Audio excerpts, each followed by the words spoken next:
Hello everybody, welcome to my channel. Today I'm talking about a thing is called mechanism used in the vehicles. So everybody had been wondered about the thing is called how this vehicle can be moved. What are the type of mechanisms used in these vehicles?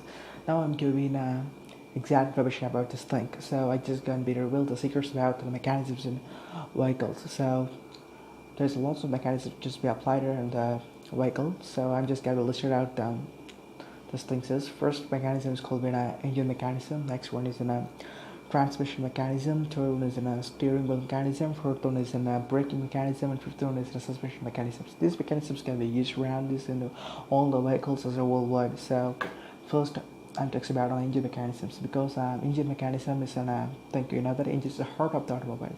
So the engine mechanisms there are the two type of engines, internal combustion engine and external combustion engine. But nowadays for worldwide we can use this only one type of engine. It's called an internal combustion engine. What's an internal combustion engine? It's just a thing. It just converts their mechanical energy by combusting their fuels inside that engine. So it's called an internal combustion engine. And the internal combustion engine works on the two type of cycles. First one is an Otto cycle. Next one is a diesel cycle. So what's an Otto cycle mean?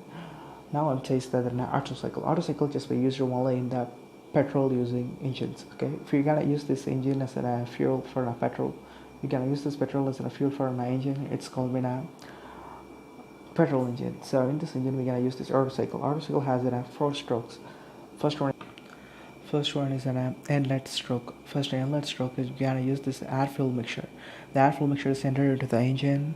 It just began the this is called an inlet stroke. Next one is a compression stroke. In compression stroke, the engine can be compressed. The air fuel mixture can be compressed inside the engine. And third stroke is in a power stroke. It's a very important stroke. It's also known as a work stroke.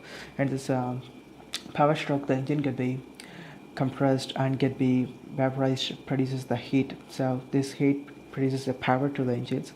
Due to this power, the crankshaft can be rotated. The engine is moves. So there's the power produces. And next there is an exhaust stroke. The fuel can be burnt out completely and exhausted as a gas through this exhaust stroke.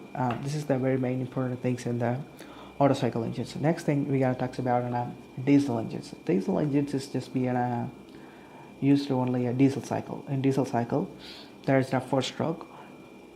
First one is an inlet stroke. Second one is an compression stroke. Third one is an expand stroke, and fourth one is an compression exhaust stroke. So there is four strokes. Here's also the same thing as acts only in the petrol engine, you know, the Otto cycle. The first one is we gotta use this inlet stroke. The only air only comes into the engine. So next thing is then a compression stroke. The only air get be compressed and heated. And third stroke is called the expansion stroke. Expansion stroke, the fuel get be injected through the injector. Already there is a heat producer inside that engine. So if you gotta inject the fuel, it just be expanded immediately and produces the power. And there's fourth one is an exhaust stroke. In exhaust stroke, the fuel get completely burned and goes in a gas through these exhaust pipes. So it's called the exhaust strokes. So what is the main difference between this petrol engine and the diesel engine? Here's the thing: you can use this petrol engine, we using a spark plug, and we can use this spark plug. But the diesel engine we only get we use compression. We get ignited the fuel through the compressions. So there's the main difference between the petrol engine and the diesel engine. So I hope you guys you like my videos, you understand the things about vehicle mechanisms. So if you like my video, just thumbs up and subscribe my channel. I'll meet you in the next video, guys.